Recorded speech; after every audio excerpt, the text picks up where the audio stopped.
Turabasuje bene data bakundwa badukurikira kuri Kubaho Iteka Nibwo Bwenge TV, tubahaye ikaze kandi tubahaye karibu.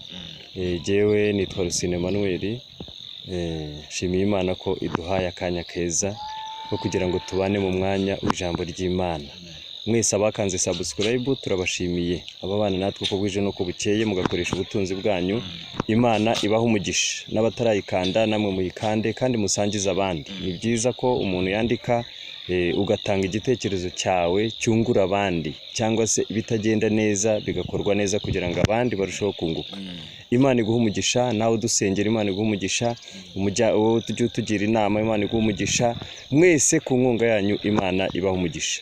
Hanyuma tugeze umugisha wo kubana n'umutumirwa dutumiye kugira ngo aze atubwire kubimufasha muri urugendo. Ntabwo umuntu yagenda adafite ikimufasha. Twari tumuraritse kugira ngo rero aze adusangize cyangwa se atubwire nawe kubimufasha, cyangwa se ku magenzi, cyangwa se ku cy'Imana imutegeka muri no minsi kugira ngo abantu bamenye cyangwa basobanukirwe. Mwene data turaho neza? Muraho neza. Yesu ashimwe. Sembabe cyane. Turakwakiriye hano kuri Kubaho Iteka Nibwo Bwenge TV. Murakoze, Imana ibahe umugisha. Amen. Nitwa Nshimiyimana Teresforo, ndi umusore. Yego. Nkaba mbarizwa mu itorero rya ADEPR Paruwasi ya Gasafi.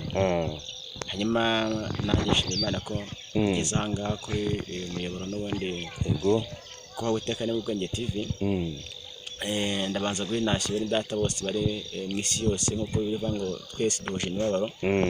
Abari mu mahanga, abari mu Rwanda, abari mu besi mu mpera z'isi yose ndabashoboje, kandi Imana ibaha umugisha mu izina rya Yesu Kristo. Amen. Wimvemo ikaze. Ahangaha umuntu wese ufite ubutumwa bwiza bwa Kristo cyangwa se yahawe n'Imana, uwo muntu turamwakira. Biturobanura ku butoni. Hano ntabwo ari ikinyamakuru cyangwa se ari umuyoboro w'idini. Oya, nta nubwo ari uw'abanyedini n'uw'abanyetorero. Umuntu wese ufite ukuri rero hano tumuha ikaze, kandi umuntu wese ufite icyo ashaka kugeza ku bandi, yaba ubuhamya, byose dutanga umurongo, dutanga umwanya abantu bakaza bakavuga. Kuko kenshi abantu babuze aho bavugira, ariko abantu hano tubaha umwanya bakavuga. N'undi ubishaka akijijwe afite imbuto nziza, yarabatijwe mu mazi menshi, naze tumuhereza umwanya, nta kibazo. Ntago hano turobanura ku butoni, ntago hano ari itorero runaka rizajya reza cyangwa se idini runaka. Oya, nabakire Kristo bose, abo bose baba bari mu itorero rimwe. Kuko kubana kwabo kwiza barahugurana ngo be kugwa mu cyaha ubwo babone amahoro. Reka rero tugusengere, hanyuma utugezeho icyo Imana yashyize ku mutima wawe. Imana ikomeye, data wa twese mwiza, uri Imana yacu yo kwiringirwa, uri Imana yo kwizerwa. Turagushimiye, uyu ni umunsi mwiza uduhaye. Turagushimiye ko waturinze, turagushimiye ko washyizeho uyu muyoboro kugira ngo abantu bawe bajye bahembukiraho, bajye bakiriraho, izina ryawe niryubahwe, kandi bajye bakirizwaho, kuko uri Imana ishobora byose. Dusengeye mwene data uraritse kugira ngo aze abane natwe. Tumusabiye imbaraga, tumusabiye amavuta, ubudahangarwa, igitinyiro, igikundiro. Reka ubwiza bwe bumubeho, umushyigikire mu byo agiye kuvuga, ntihaba kugabanya cyangwa kongera, ahubwo byose bikorerwe muri gahunda ya Mwuka Wera, ari we muyobozi mu izina rya Kristo Yesu. Amen. Imana iguha umugisha kandi ikaze. Amen. Nongeye kubasuhuza. Imana ibahe umugisha bene data turi kumwe kuri muyoboro. Reka dusangire ijambo ry'Imana ryo mu gitabo cya Yobu, ibice 42 n'umurongo wa 2. Dusoma mu izina rya Yesu Kristo. Amen. Nzi yuko ushobora byose, kandi nta kibasha kurogoya imigambi yawe yose. Amen. Tugiye kuganira gato ku ijambo rivuga ngo ntago umugambi w'Imana ugiyoba, cyangwa se nta naguzigira unayoba. Imana ishimwe cyane. Nusoma ijambo ry'Imana muri Luka 1:3 ravuga ngo kuko ari nta jambo ry'Imana Imana ivuga ngo rihere, kandi 4:5 akavuga ngo hahirwa umuntu wizeye ko ikintu cyose yabwiye n'umwami Imana kizasohora. Imana ishimwe. Kugira ngo amena cyane. Hanyuma tugeze mu gihe gikomeye cyane, aho abantu bafite amaso y'umwuka babona ko isi igeze ku musozo, ariko nubwo bimeze gutya, ntago umugambi w'Imana uzigera yaba ku muntu n'ubundi wavuganye n'Imana. Nubwo bimeze gutya cyane muri iminsi ikomeye, iminsi y'akarengane, iminsi yo kujijwa, iminsi mbese y'ubuye butandukanye, ariko ntago umugambi w'Imana uzigera uyoba ku buzima bw'umuntu wese bavuganye. Kugira ngo amena cyane. Hanyuma uno ni Yobu yahuye n'ibigeragezo bikomeye cyane kandi bitandukanye. Yari umuntu w'Imana, kandi icyambere ngo yari umuntu ngo ukiranuka, wumvira Imana, kandi ngo akirinda ibibi byose. Hanyuma rero igihe cyaje kugera Satani aza kumusaba ariko Imana yabyemera. Hari ibintu bikubaho ariko n'ubundi bitavuye kuri Satani kuko habwo ari Imana yemeye ko n'undi bako umuntu w'Imana kugira ngo Imana cyane.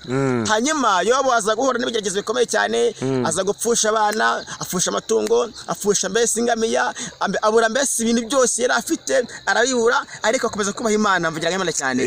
Amaze kubaha Imana kandi Imana iramugenderera, ntabwo yigeze muta, ntabwo yamuretse ko n'ubundi yari mufite amagambo mwiza kugira ngo azabere isi yose ikimenyetso n'igitangaza cyuko abantu y'Imana kuko n'ubundi mu isi bagihari kugira ngo Imana cyane. Amen. Hanyuma iyo bagira mu gihe gikomeye haza inshuti ze zose zije kumukomeza, zageze nazo Satani araziriganya zimushiza ibyaha, ariko umuntu w'Imana arihangana, ikimana n'undi kuri we yagambiriye kirakuze kirasohora. Hanyuma ageze muri 3:7 haza kuza Imana iramubaza ngo mbese uwo ngo ninde muntu wangiza inama kandi akavuga amagambo atari mu bwenge. Bivuze ngo ibintu byose bikubaho biri mu nama z'Uwiteka. Niko Imana yipanze, niko Imana bigambiriye.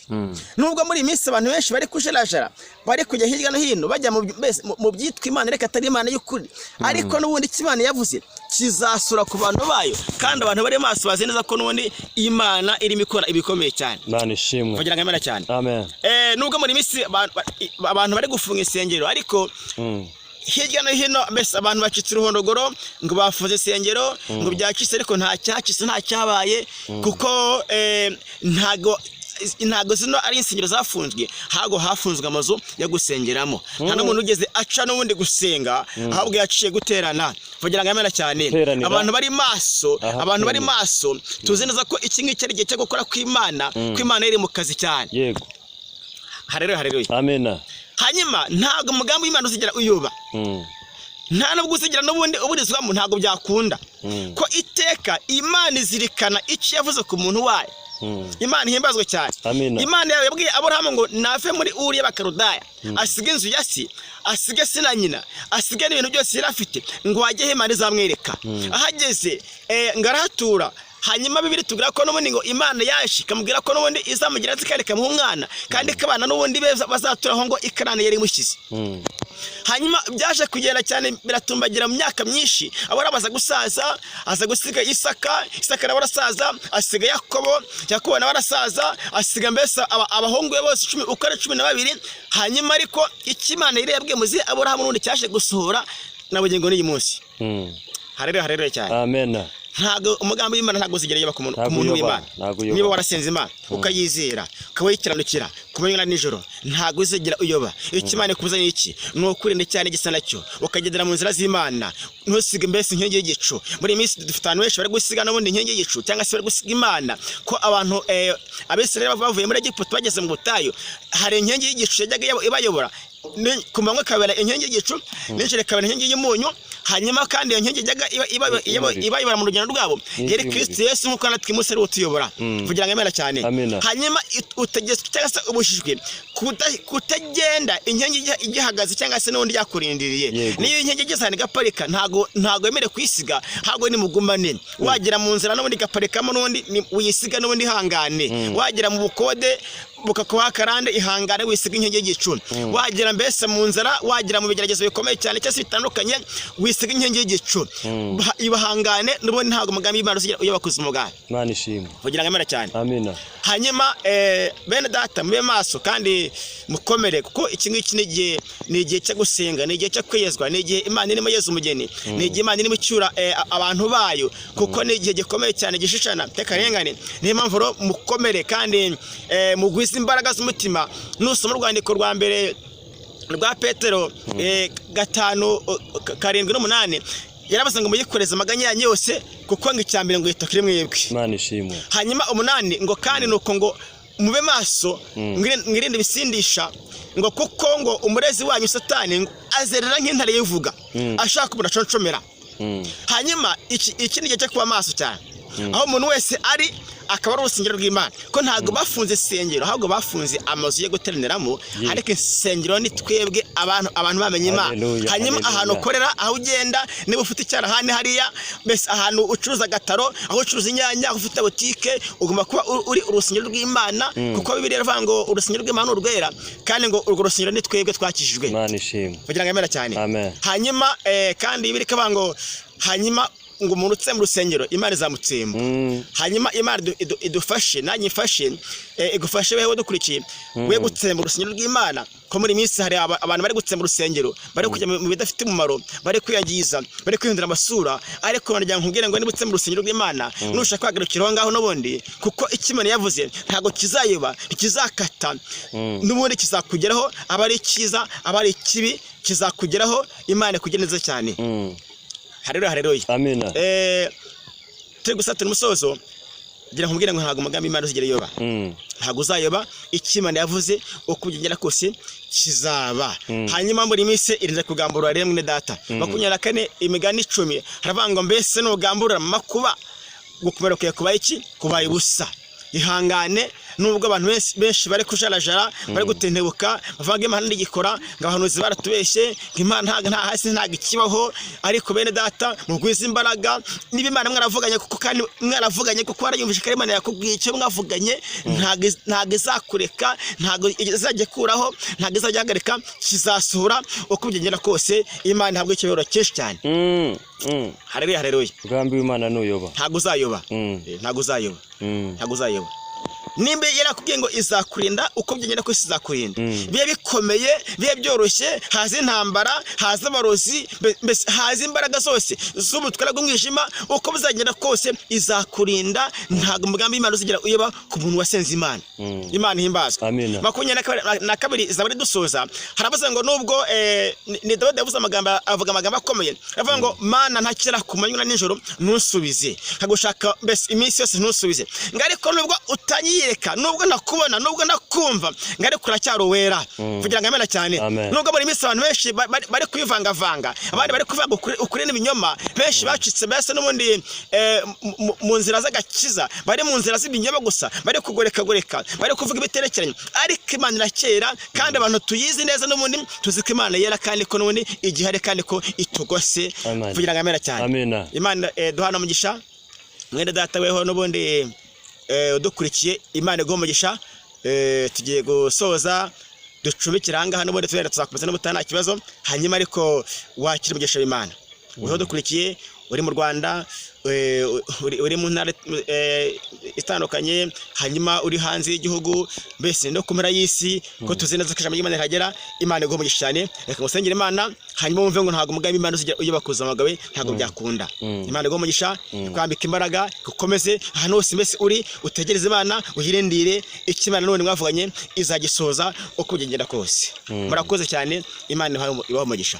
Mana turagushimiye mu izina rya Yesu Kristo uri Imana ikomeye kandi Imana ihambaye tugushimiye Kristo ijambo rya data ryiza kandi rizima rifite imbaraga data mwami Yesu Kristo mwami data rifite imbaraga zikiza umuntu wese mwami wanjye ribatura umuntu mu byaha Uwiteka rigakomeza n'abandi bakomye kandi bakwiziye turagushimiye ko turyumvise mwami Yesu utubwiye ko umugambi wawe data utazagera uyoba ku muntu wawe mwami wanjye ngo datanga imbaraga ku muntu wese Kristo wumvishije ijambo kandi mukomeze Uwiteka eneze n'urukundo rwose kumugota mwami Yesu data umugisha data mwiza umugisha umuntu wese mwami udukurikiye ho data umugisha Kristo umuntu wese mwami uri kwicano umukomeze kandi mwambika imbaraga kandi data no yiteguye nawe ukomeze kwambika imbaraga no kwamugisha muri iyi minsi mwami nagushimiye ngo gaza ko yatike mu izina rya Yesu Kristo amen. Turagushimiye wadukurikiye ukurikira ijambo ry'Imana Imana iguha umugisha kandi mwene data Imana iguha umugisha umaze kutwigisha yego watanga nomero zawe kugira ngo uwakenera inyunganizi cyangwa se inama cyangwa se ubufasha runaka hanyuma akubone. Nomero yawe ni kangahe ngendanwa cyangwa WhatsApp? Barakoze nomero ya telefone ni 0788 42 2 7 na twasubiramo 0788 42 2 7 Imana duhana umugisha. Imana iguha umugisha. Nomero yacu natwe hano kukubaho Uwiteka ni Ubwenge TV 0788 25 20 Imana ibaho umugisha naho butaha hanyuma na mugambi w'Imana uyoba komeza wizere komeza ukiranuke icyo Imana yakuvuze izagisohoza mu izina rya Yesu. Amen.